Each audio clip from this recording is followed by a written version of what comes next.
I went to boarding school at Hebron Academy in Hebron, Maine, which is in the middle of nowhere.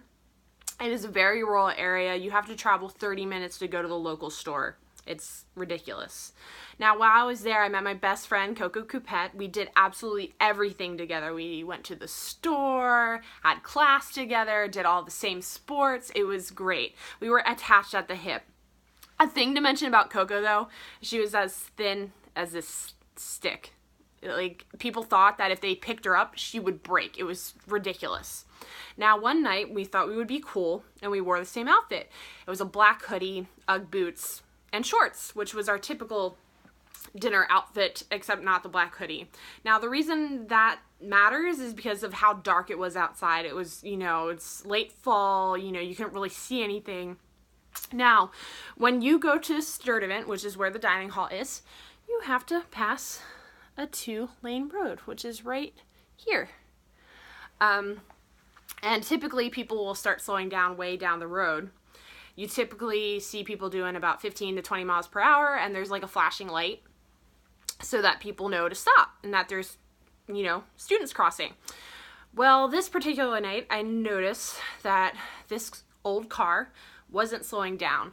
I put it in the back of my mind because I thought that, we had time to cross, and by the time we crossed, then they would be entering, we would be fine.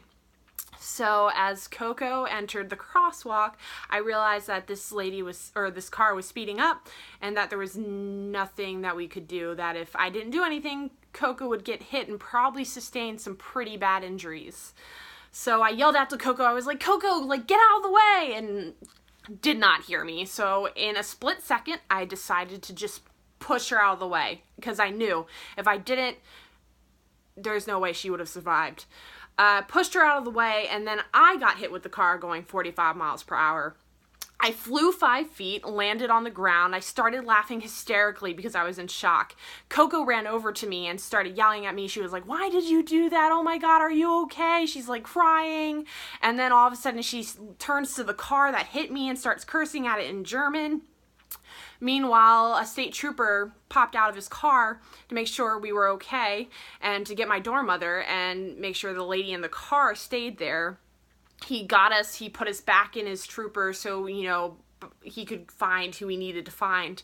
And Coco just couldn't believe it. She's like, you risked your life for me. Like, why'd you do that? And honestly, thinking about it now is the easiest thing I've ever done in my life. I didn't even have to second guess it. I just did it. And I would do it again. I would risk my life for her anytime that she needed it.